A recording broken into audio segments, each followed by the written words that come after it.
Okay, right. Can everybody see Maggie? Yeah, perhaps.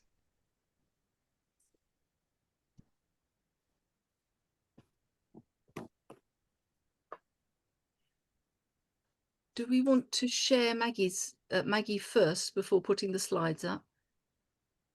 Do I stop sharing? Would that help? Yes, if you stop sharing, then people can see you and I can introduce you. Right, welcome everybody. I'm very pleased to introduce you to Maggie Gill, who many of you will know as a bee inspector, as a senior scientist at DEFRA and at FERA Science. Now, Maggie has been doing truly original work into Tropilaelaps and has a lovely new book, Tropilaelapsosis, at the gate. So that's kind of a warning of things to come. We are very lucky to have Maggie here tonight. She has literally just come back from Georgia, and much of what we're going to be hearing today is actually new to everybody. So I urge you to, and of course, this is science that's had a real impact, and most of you will know about the very recent decision to ban the import of queens from the Ukraine, which is directly attributable to the work that Maggie and FERA Science have been doing in Tropilaelaps. So, Maggie, over to you. Really looking forward to this. Okay, I will share my screen. Okay, can everybody see that and hear me okay and everything's working? Yes. Perfect. Okay, yeah, hi everybody.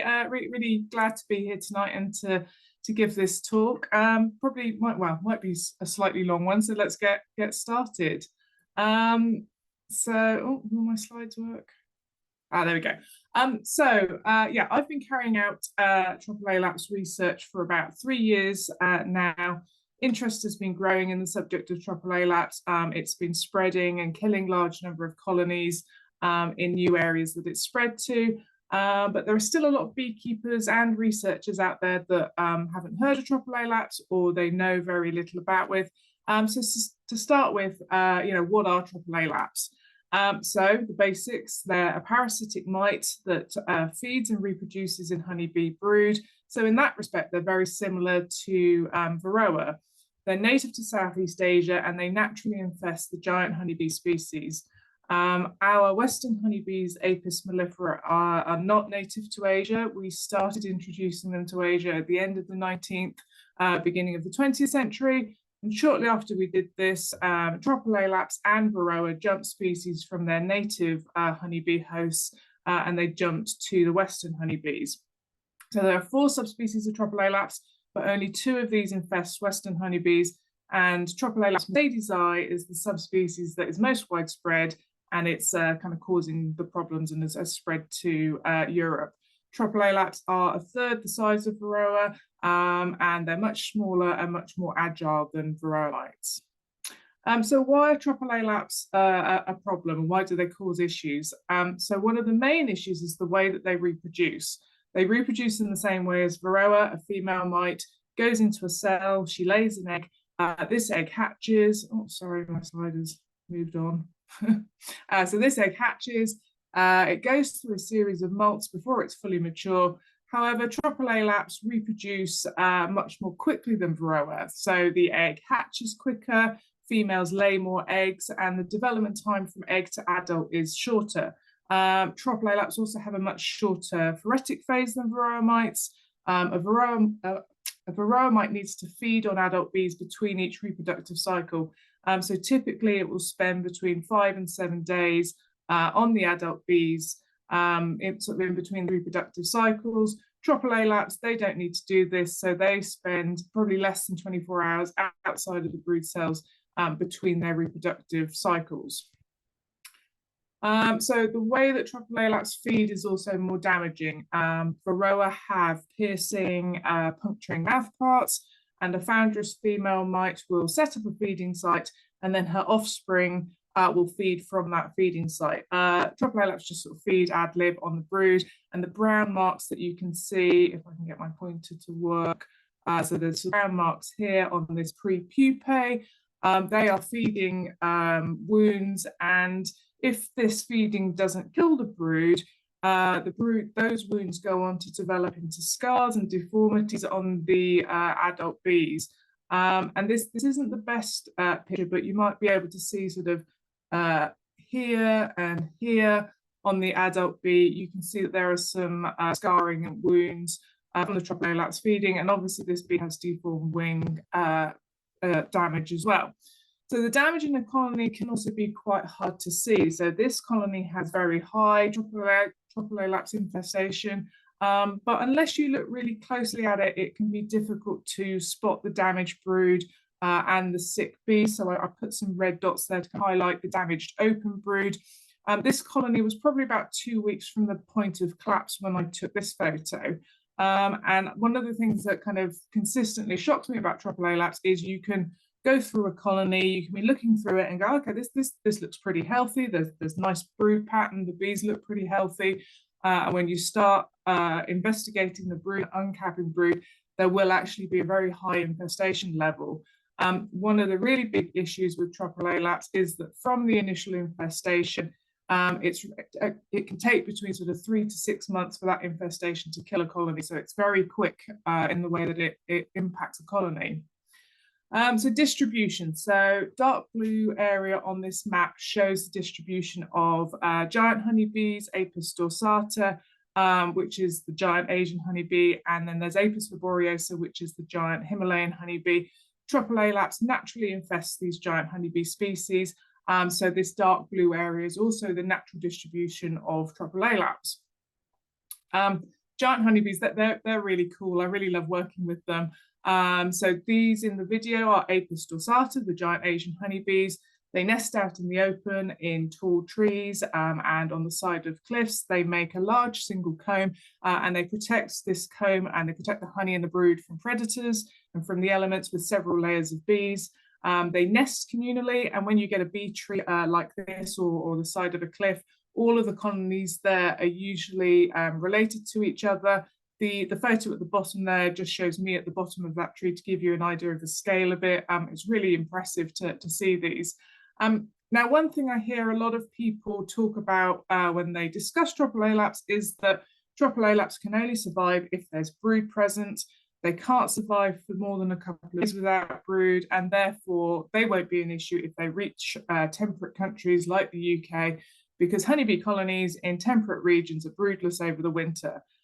So there's quite a few things wrong with that kind of assumption and that statement, and I'm going to sort of tackle some of those issues later on in this presentation. But one thing which people don't seem to realise about the giant honeybees is that they migrate every year.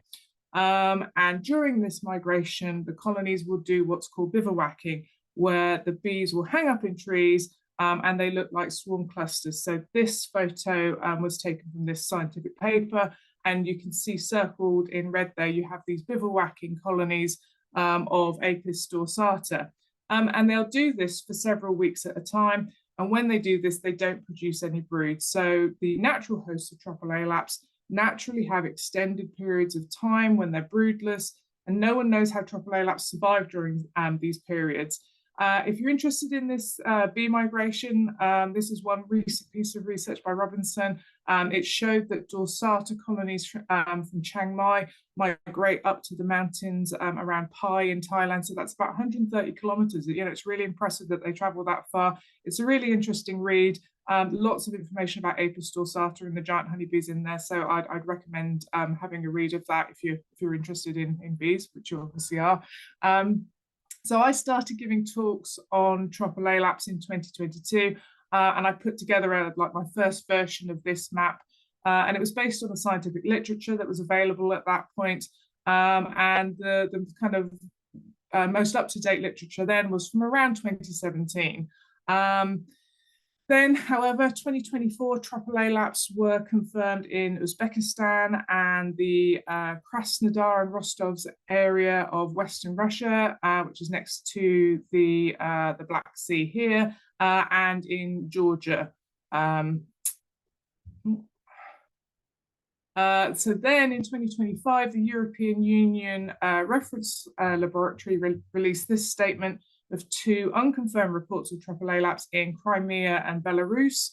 And what I find concerning about this is that the research was carried out in 2023, and there appears to be quite high levels of infestation reported in both studies.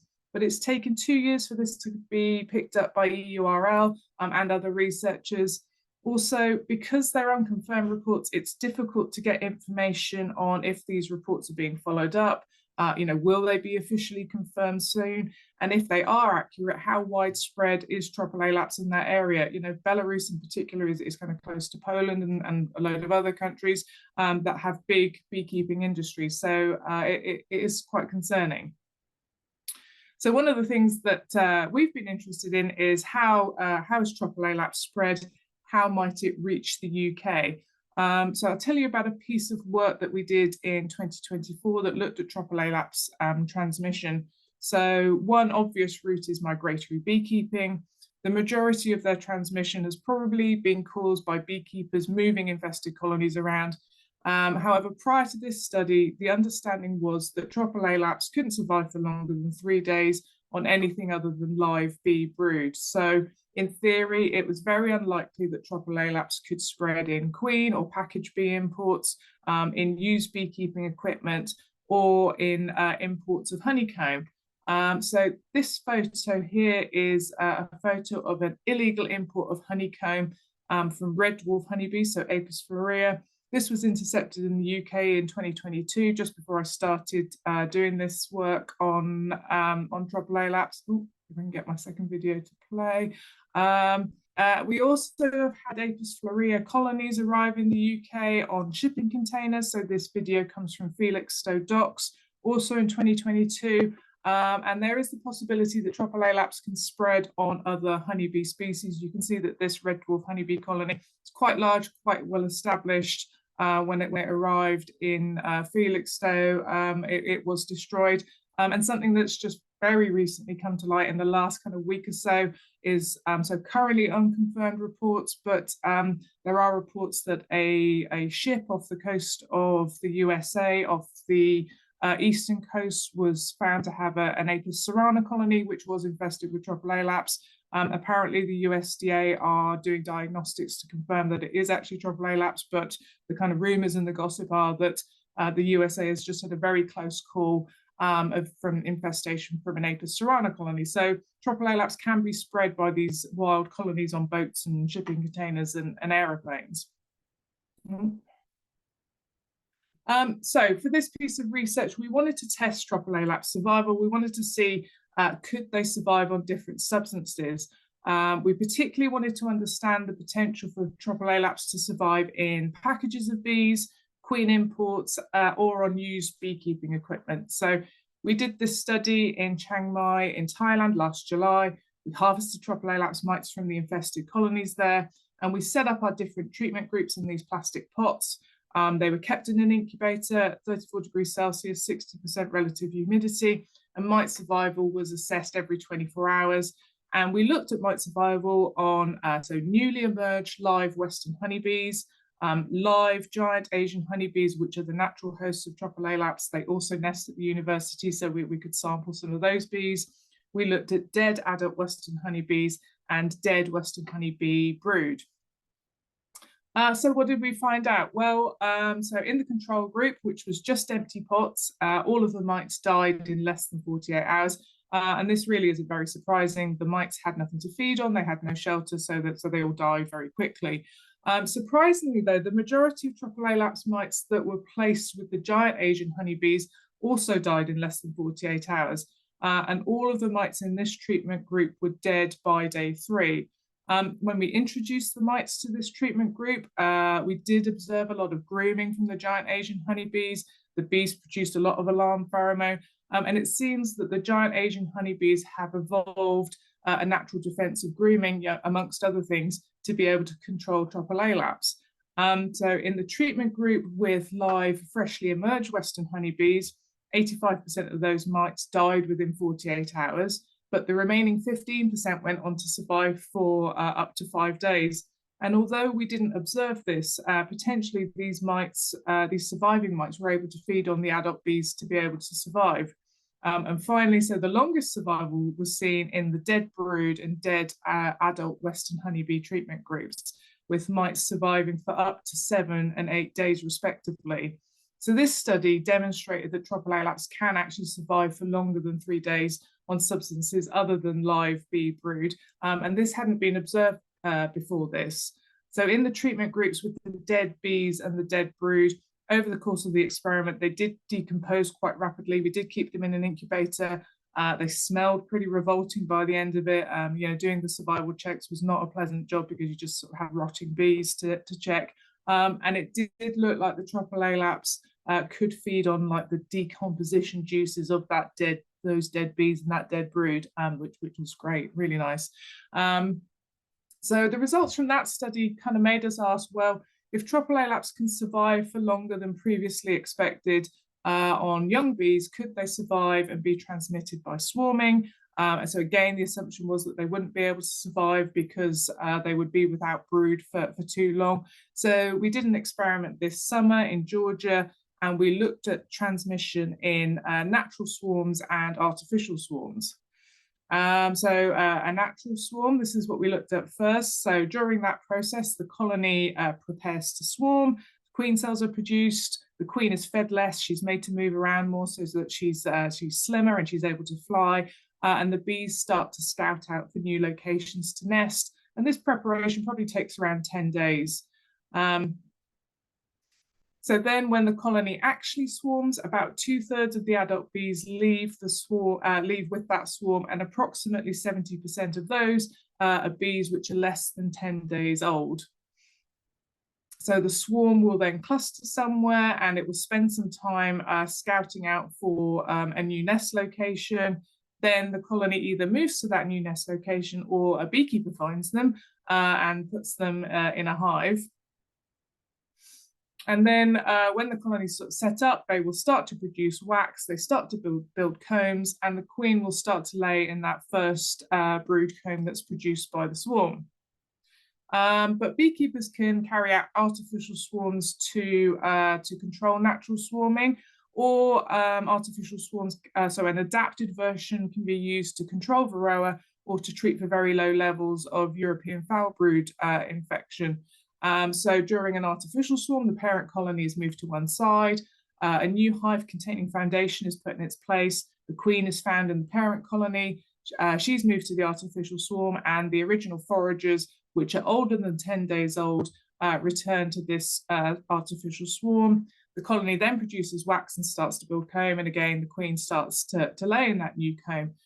So like I said, we wanted to see if Tropilaelaps could be transmitted by swarming and then go on to reproduce. And we looked at natural swarms and we looked at some artificial swarms as well. So it was a small trial and we only had one natural swarm, which we collected and monitored, and we made 2 artificial swarms. So results from that: in the natural swarm, 8 Tropilaelaps mites were transmitted from the mother colony with the swarm. Now 4 of those died within the first week. But of those remaining 4 mites, 2 went on to successfully reproduce and each produced 3 offspring. And they did this in the very first brood cells that were produced when the bees started making comb. So when you compare this to the artificial swarm, so the mother colonies that we use for the artificial swarm had higher levels of infestation than the mother colony of the natural swarm. So more mites were transmitted during the artificial swarms. So all of the mites that were transferred, bar 1, were female. So 23 female mites were transmitted with the first artificial swarm. In the second artificial swarm, 16 females and 1 male mite were transmitted. And with both of these colonies, none of these mites survived beyond 7 days or went on to reproduce. So why is this? Well, we're not entirely sure, but in a natural swarm, the workers, they're all different ages. The majority of the workers are less than 10 days old, and they're also primed to produce wax, and they're primed for this swarming process. Plus, the colony will have been preparing to swarm for a week or so, and it's reasonable to assume that the Tropilaelaps kind of realize that the colony is going to swarm and that the parent colony is going to be not have any open brood for a while, so they perhaps also begin to prepare to swarm with the colony. Artificial swarms are, as the name suggests, artificial. So we as beekeepers impose this on a colony and artificial swarms are made up of older forager bees. So we suspect that like the differences in mite survival are due to the differing makeup of worker bees that you get in a natural swarm when compared to an artificial swarm, and that also that the Tropilaelaps are able to pick up on the cues within the colony during that natural swarm process, and somehow they're able to prepare in some way to swarm with the colony. So the original question was, how can Tropilaelaps be transmitted? Well, at a local scale, swarms certainly pose a threat. There's nothing to say that swarms on shipping containers and boats won't spread Tropilaelaps further afield. Like I said, the USA have apparently just had a very near miss. The sale of queens and package bees, so they don't contain brood. They weren't previously seen as a transmission risk. However, mites can survive for up to 5 days on newly emerged workers, and 8 days on dead bees, which you might actually find in these packages and bee cells. Use beekeeping equipment, so that also poses a risk. There could be dead bees in it, or there could be old combs which have dead brood in. And in the UK, there is currently no legislation and no requirement to sterilise imported used beekeeping equipment. So this also poses a risk for the transmission of Tropilaelaps. And how likely is it that Tropilaelaps could reach the UK? Well, natural gradual transmission and spread across Europe is probably inevitable at this point, I think. The estimate is that it will probably take between 5 and 10 years to reach the UK in this way. However, this map shows where Tropilaelaps were confirmed and reported in 2024 and 2025, but Tropilaelaps weren't immediately detected when they reached these areas. It's reasonable to assume that they've been in these areas for 1 or 2 years, maybe even longer, before beekeepers started to notice and started to detect them. So these areas are bordered by 2 of the largest beekeeping countries in the world behind China. So China's #1, Turkey is #2, so that has 6.6 million registered colonies. And every year, beekeepers migrate their colonies from east to west and then back again for honey production. Obviously, war in Ukraine has had an impact on beekeeping, but in 2020, there were 2.3 million registered colonies. So that's thought to be about half the actual number. And again, Ukraine has a long tradition of beekeeping and migratory beekeeping, and colonies are moved around the country. So 2024 and 2025, we directly imported queens from Ukraine, Romania, and Greece, and I've put the figures there. Like Jane said at the start, a few weeks ago, the UK banned the importation of queens from Ukraine because Ukraine cannot establish if they are Tropilaelaps free. But there are a lot of neighbouring colonies that are very there are a lot of neighbouring countries that are very close to these areas, which perhaps we're not looking at. So it's great that Ukraine's being addressed, but I think perhaps we need to spread our net a bit wider and look a bit wider. The other issue is that these numbers don't reflect the queens or package bees that enter the UK via Southern Ireland, which are then moved to Northern Ireland and then into mainland UK. And the issue with this is there's really no oversight of what's arriving and where these bees then end up. So that's very concerning. Tropilaelaps has been in Eastern Europe for a few years now. I've been in Georgia this summer. I was right on the border with Turkey where that red arrow starts this summer, working on colonies that were infested with Tropilaelaps. So if Tropilaelaps isn't currently in Turkey, it will be very soon. And I anticipate that certainly once it's spread through Turkey and it enters into that Mediterranean region, the climate there is just perfect for Tropilaelaps, and it really could spread quite rapidly along that Mediterranean coast as well. So what can beekeepers do? So a bit of a history lesson now. And back in 1992, Varroa was discovered in the UK for the first time. Norman Carrick very kindly let me steal these press cuttings from one of his presentations, and they report on the early stages of Varroa arriving in the UK. So those of you that are unfamiliar with the story, Torbay Beekeepers Association held a training day on the 4th of April, 1992, and one of the members during that training day spotted Varroa. The chairman of the association confirmed it was Varroa, and then the National Bee Unit were called out. So this is a page that was taken from the BBK News in April 1992. And we have Medwin Bew of the National Bee Unit writing an article about how Varroa is not currently in the UK, what a serious threat it poses, how difficult it is to detect, and how important it is to get EU legislation in place to protect the UK from Varroa. The BBKA news editor, though, does seem to be slightly irony impaired, because the story right next to it is Varroa has been found in the UK.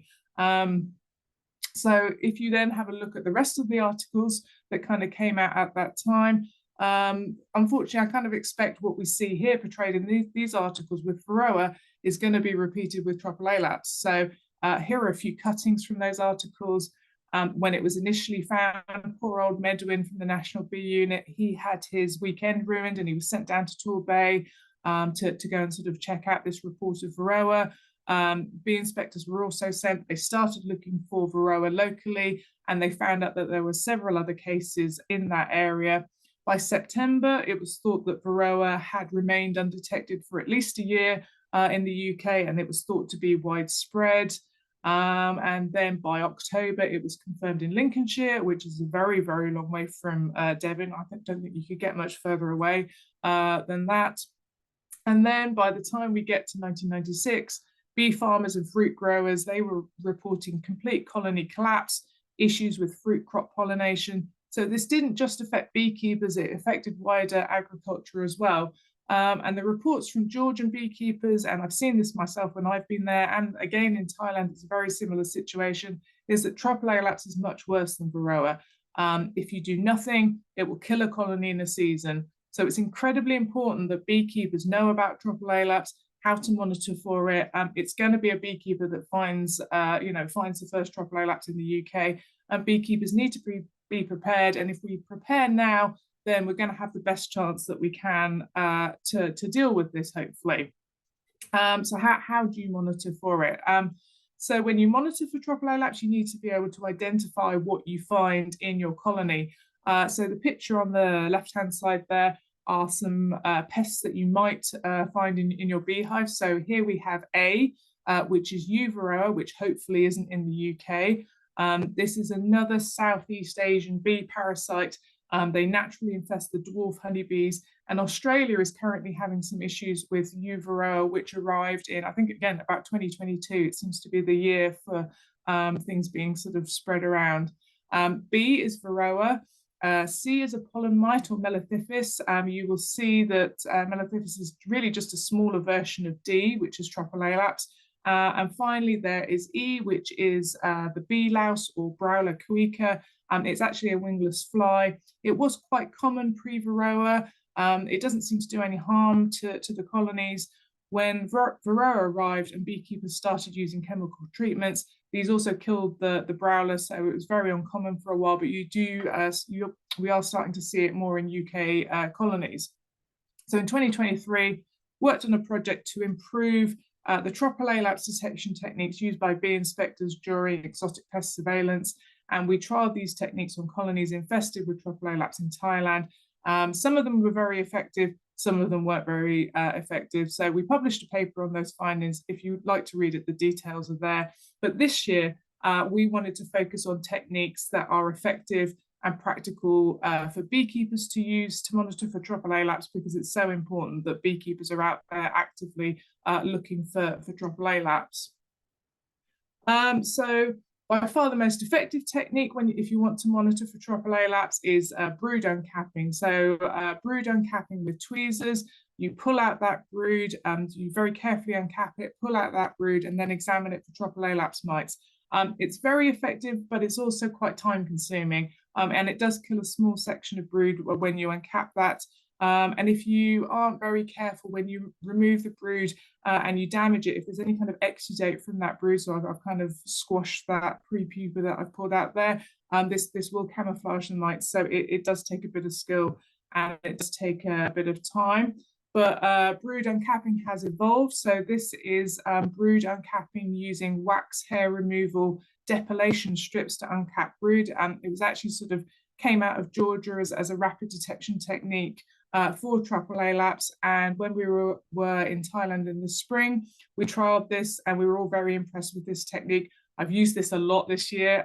It's so much quicker than just doing it by hand. When you put the frames of brood back in the colony that you've decapped, the bees will actually either recap it, or the pupae will continue to pupate and emerge as adult bees. So it doesn't actually affect the brood negatively. One issue we did experience was so if the ambient temperature is very high, like it can be in Thailand, the wax strips get too soft and they're not very effective at removing the wax cappings.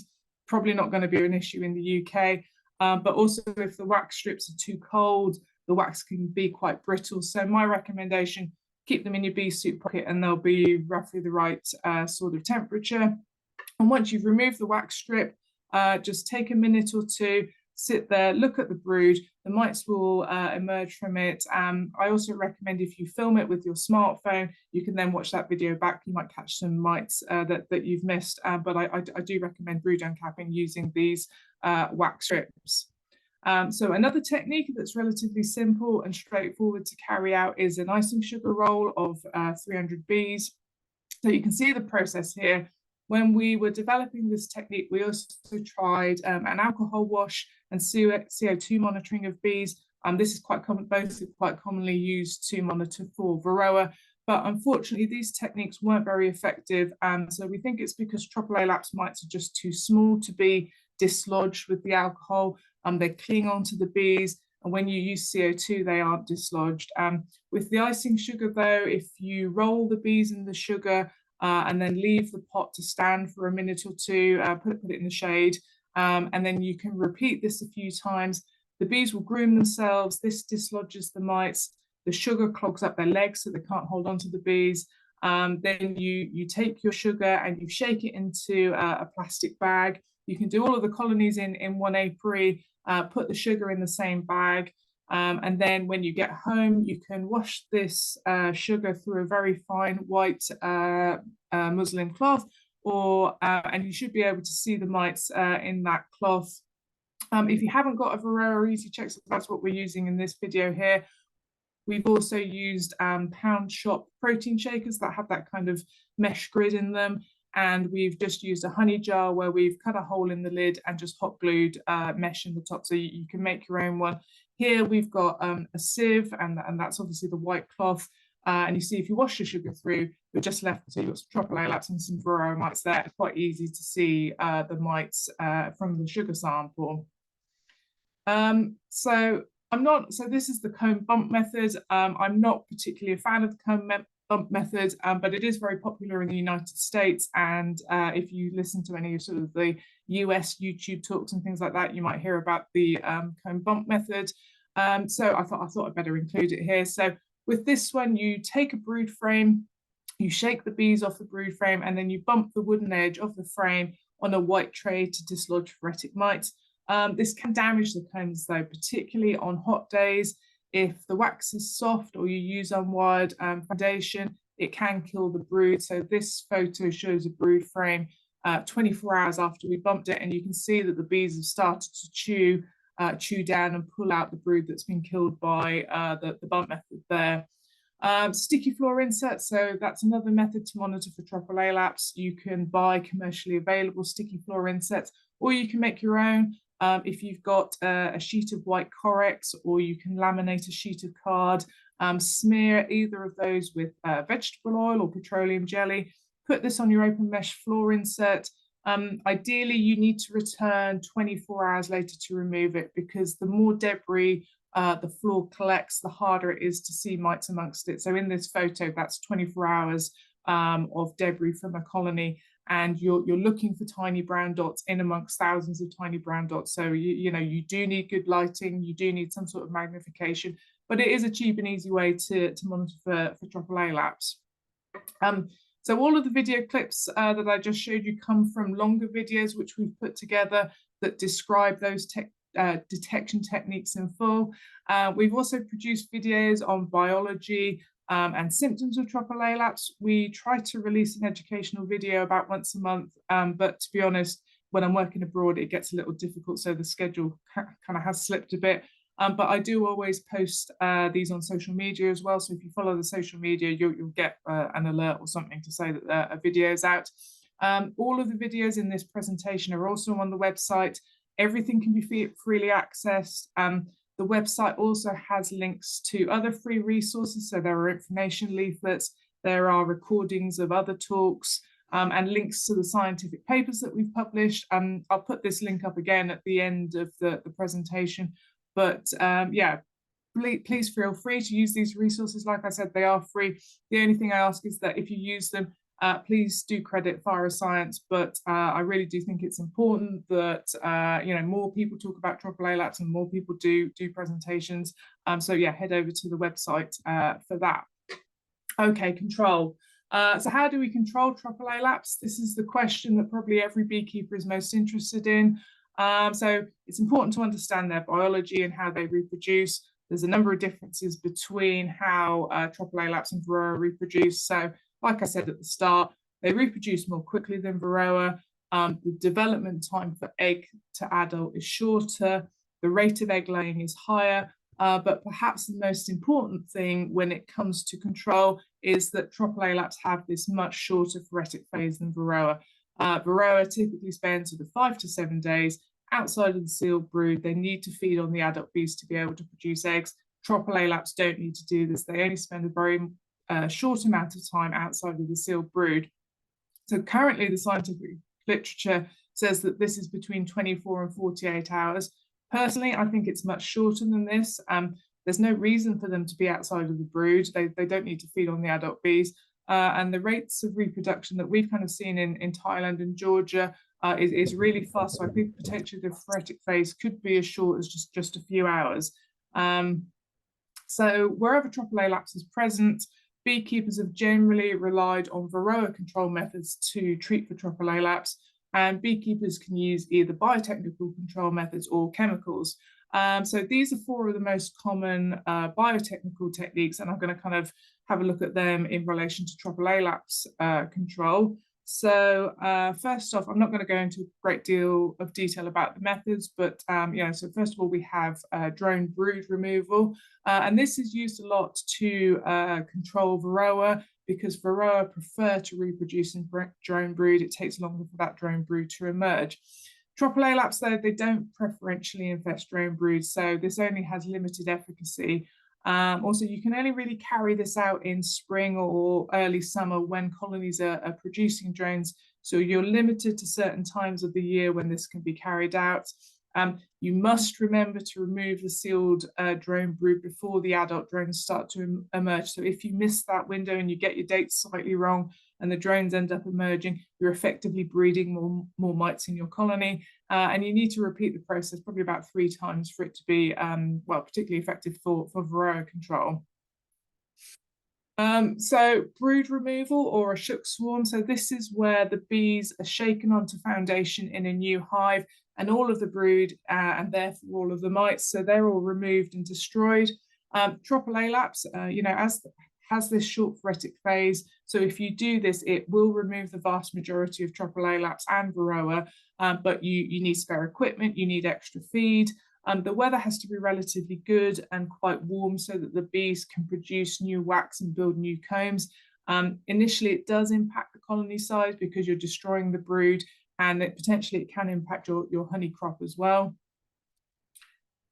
So then we have queen caging. So with this technique, the queen is confined to a cage so that she can't lay, but the workers can access her and they take care of her. So this can be done in the summer or over winter. You need to be fairly confident in handling queens, and because you're making the colony broodless, it will impact the size of the colony.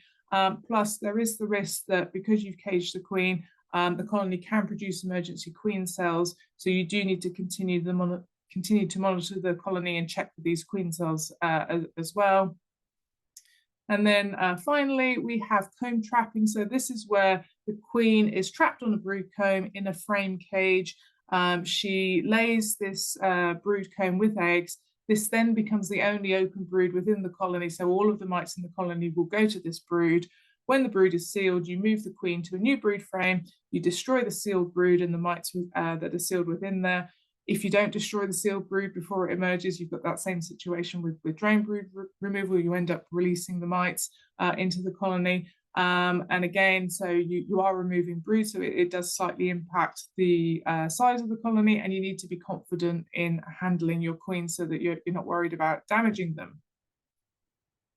So all of these techniques, so they will reduce Tropilaelaps, but unfortunately they are quite labour intensive for beekeepers. They also take quite a long time to complete, and you have to do these techniques on all of the colonies in your apiary simultaneously for them to be effective. So that's fine if you've got, a few colonies, 5 colonies, but if you've got more than that, then you're going to be spending a lot of time doing these techniques, and it is quite labour intensive. So that kind of takes us to chemicals, and chemical treatments are another option. So there are currently no registered treatments for Tropilaelaps. The majority of chemical treatments have all been developed for Varroa, so they rely on the active ingredients coming into contact with the Varroa mites during their phoretic phase. And these treatments typically require multiple treatments, and they can last for several weeks. So as Tropilaelaps has spread, beekeepers have used these Varroa treatments to try to control both mites in their hives. The treatments are far less effective against Tropilaelaps, like I said, with the short phoretic phase. There just simply isn't enough time for the active ingredients to kind of come into contact with the Tropilaelaps mites and have an effect on them. So, however, formic acid-based treatments, so this can penetrate into sealed brood cells, and it will kill mites which are reproducing within the brood. So we have some here from all around the world, but they're not perfect, and their efficacy is affected by things like the ventilation in the hive. So if there is a lot of nectar in a hive and the bees are fanning a lot to ripen that nectar, that can also remove formic acid from the colony and affect the treatment. Efficacy is also affected by things like the ambient temperature and humidity, and things like the size of the adult bee population and the size of the brood population, because the bees and the brood respire and they actually metabolize some of the formic acid. So that can impact on how effective it is. But in terms of treating Tropilaelaps, formic acid currently seems to be the only option.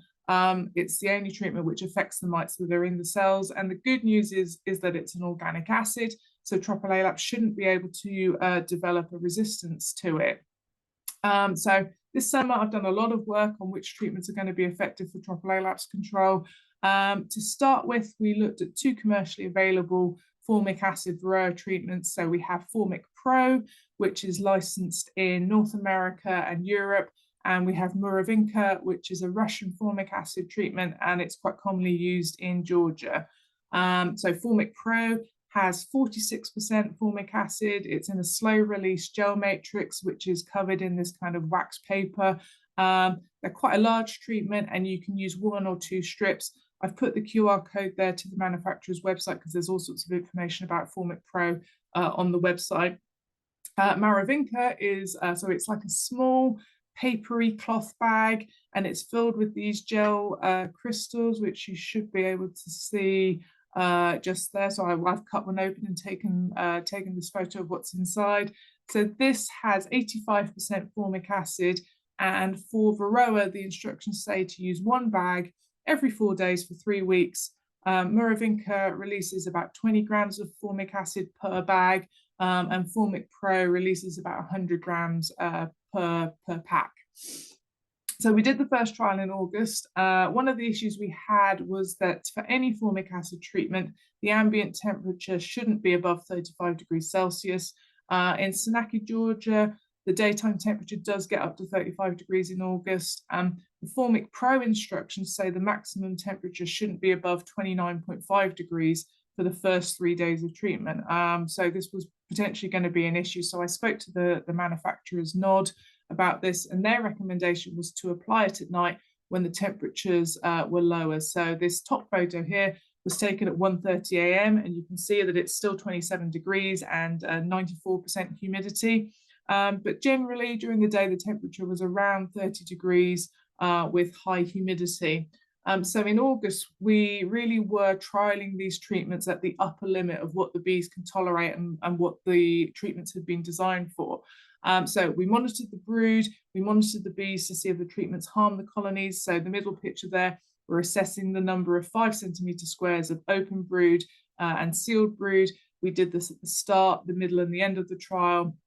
We did lose one queen during this first trial, but she was an older queen, and Irakli thought that this loss was more due to her age than the actual sort of treatment affecting her. But apart from that, the colonies handled the treatments really well. We didn't really see any negative effects. And we biopsied a lot of brood to check mite survival. So for just this trial, we looked at in excess of 14,000 brood cells, and we had some very late nights doing this. And the results were interesting. So when we started this, we just wanted to kill Tropilaelaps. That was kind of our initial goal. And Formic Pro was great. So after 60 hours and 2.5 days, almost all the Tropilaelaps were dead. And after 5 days, I think we found one live Tropilaelaps mite in the Formic Pro colonies. Muravinka, not so good at killing Tropilaelaps. But at that point, we stopped the experiment because we'd kind of achieved what we'd set out to do. However, neither treatment was great at killing Varroa, but we hadn't followed the manufacturer's instructions and we hadn't completed the full duration of the treatment. So, that's kind of a little bit to be expected. So when we finished that, Irakli and I, we discussed these results and we kind of realized that in reality, it's not much use to beekeepers to just kill the Tropilaelaps in a colony, because then you have a Varroa problem and you have to do some other form of treatment to sort out the Varroa. Plus, we were also interested in testing these treatments when the ambient temperature and humidity wasn't so extreme and when the conditions were more relevant to UK and European and North American weather conditions. So we reran the trial in October, only finished this last week, which is why I haven't got any kind of nice graphs to show you. But October was a completely different story. So the ambient temperature ranged from about 10 degrees Celsius at night to highs of about 27 degrees. The average was around 20 degrees during the day. The humidity varied a lot from 20% up to about 95%, but on average it was around 60%. Some of the colonies did not tolerate the treatments as well. So you can see in this video, the bees are fanning like crazy to remove that formic acid from the colony. The humidity was particularly low at this point, and 1 or 2 of the colonies had a lot of dead bees outside the front after 24 hours. It did kill a queen as well. But both treatments killed a lot of both mites. So at 60 hours, both treatments had killed over 99% of Tropilaelaps. Formic Pro had killed 99% of Varroa. Muravinka had killed 97% of Varroa. And the only difference between August and October, which can kind of account for these very differing results, was the ambient weather conditions at the time. But certainly by day 5, pretty much, over 99% of most of the mites were dead in the Formic Pro treatment group. But we didn't just test Formic Pro and Muravinka. We've also tested other formic acid treatments. We've used different strengths and volumes of formic acid, and we've also trialed different delivery methods. It's early days yet, but I'm quite confident that we can overcome the issues that we had with our initial trial. Finished this work really like last week, so I haven't got any results from that, but hopefully I will have some soon. So if you have me back, I can do another talk and update you on the results from this work as well. So to summarize, Tropilaelaps are easy to kill with formic acid. Formic acid is probably going to be the only effective chemical treatment because it's the only one that penetrates those brood cells. This short phoretic phase, it means that other chemical treatments just aren't as effective because of the short period of time when the active ingredients come into contact with the mites outside of the cells. Formic acid, though, it's not without their problems.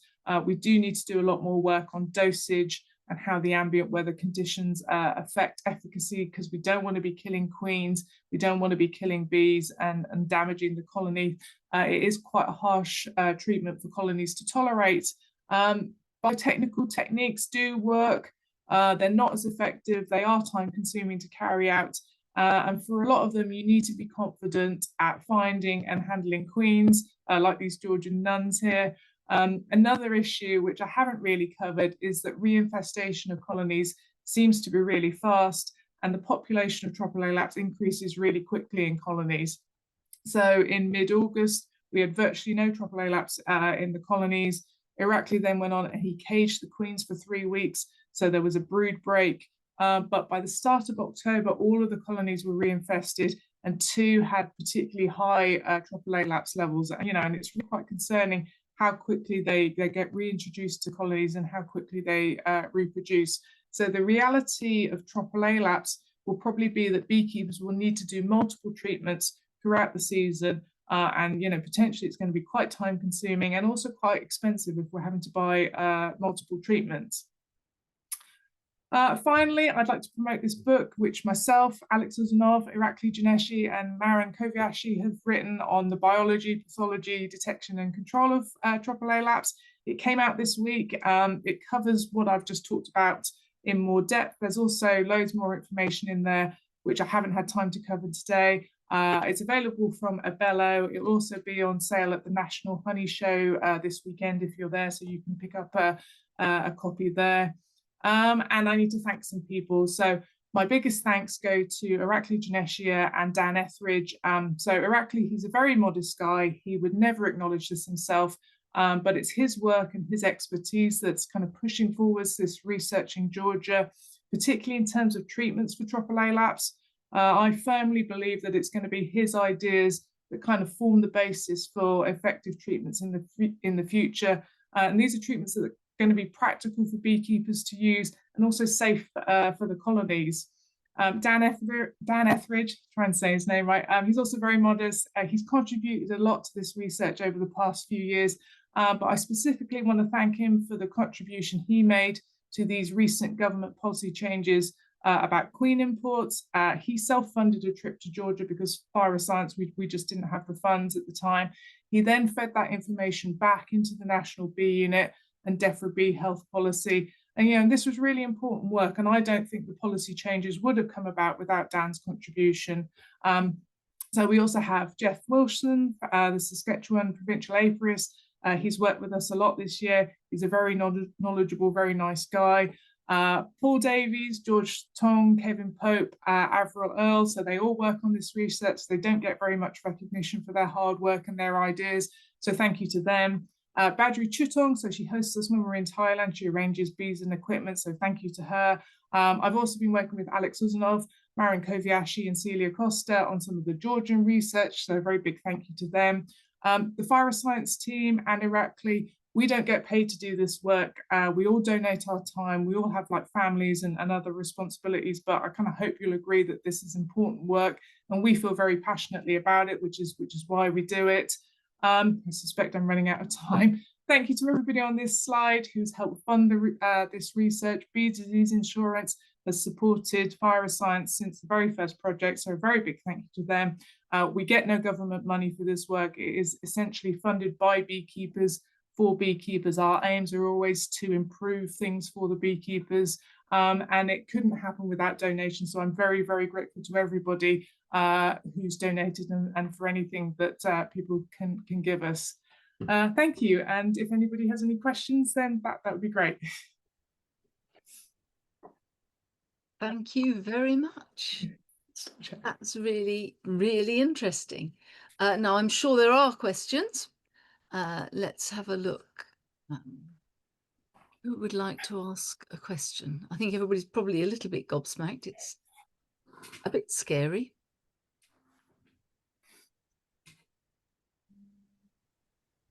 Do we have any questions?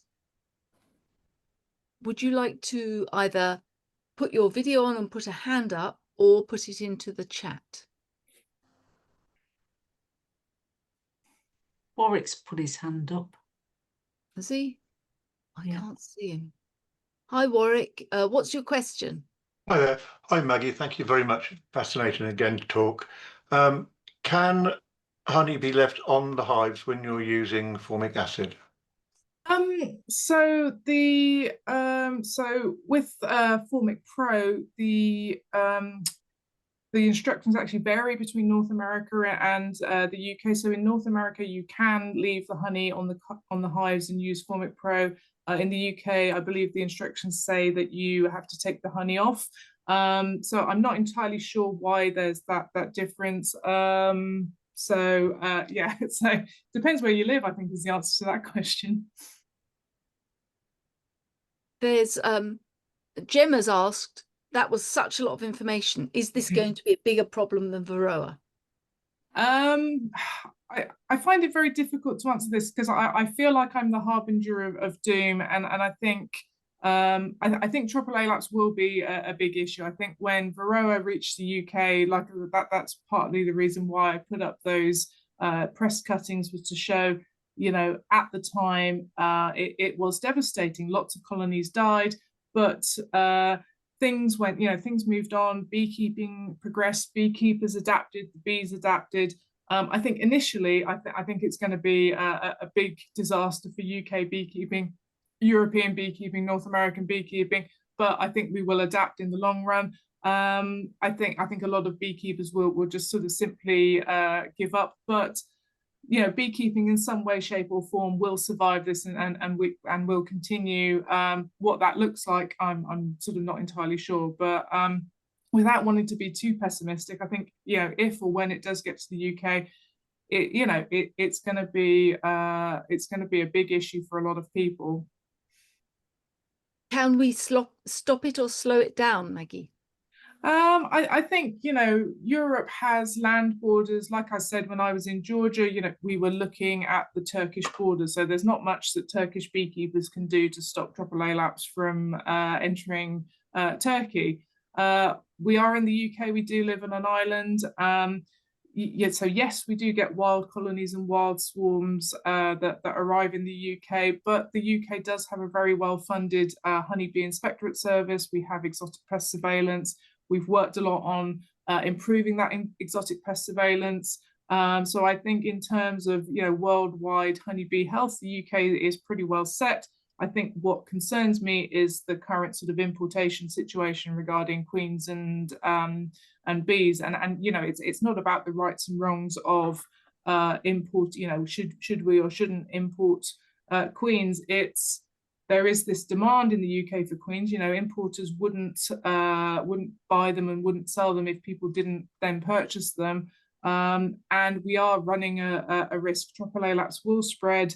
It will reach countries, and it will be undetected for several years. And if we're importing things from those countries before Tropilaelaps is picked up, then yes, there's a significant risk that we'll end up with it in the UK.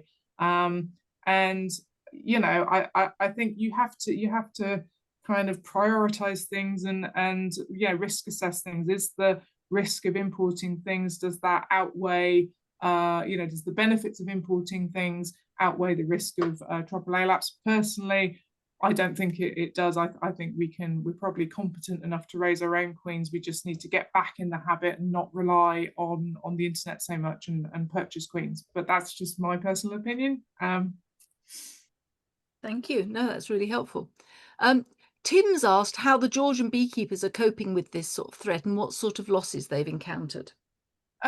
So it's somewhat difficult to tell.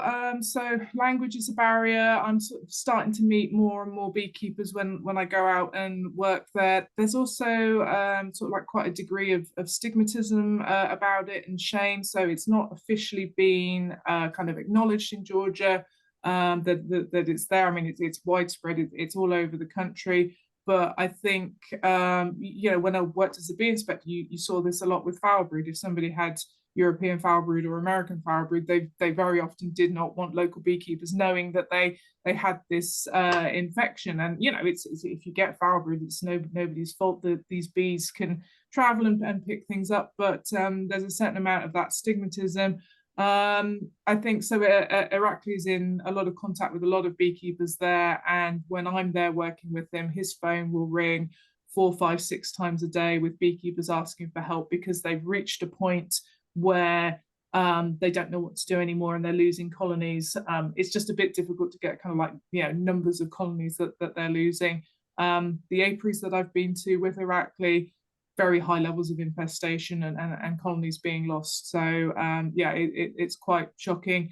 And that kind of ties into what we saw in Thailand as well. If you talk to the beekeepers there, if you don't, they continually treat with chemicals. If they don't do that, then the colonies will succumb to Tropilaelaps. So between 3 to 6 months is what most beekeepers say.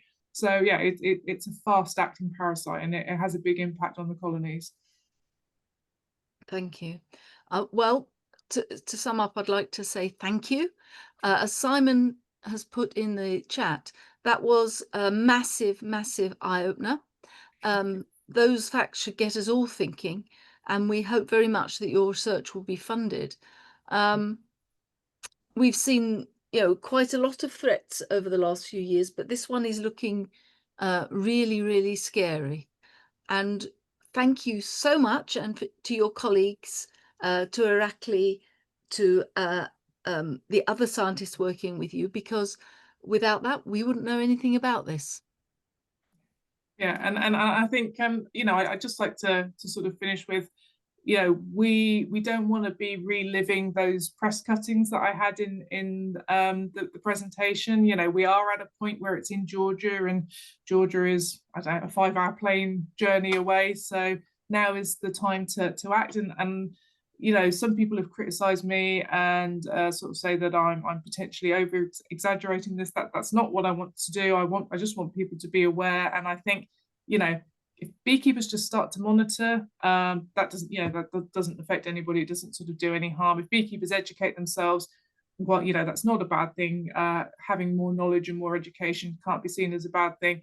I do think we need to address our imports situation, but let's try and be a bit sort of pragmatic about this and all get on the same page before it arrives, because we don't want the same. I have this horrible feeling that in a few years' time, the BBK News will be running a similar story with Medwin View on one page and somebody else on another page who's found Tropilaelaps, and it would be really nice to kind of prevent that from happening.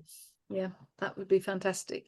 And every one of us can make a contribution to that, can't we? We can raise our own queens or buy local queens, or home-raised queens. So thank you very much. Thank you, everybody. This recording will be available on the BBKA Learning Online site, and also on BBKA YouTube, because I'm quite sure that lots of you, like me, will want to watch it again to get the detail.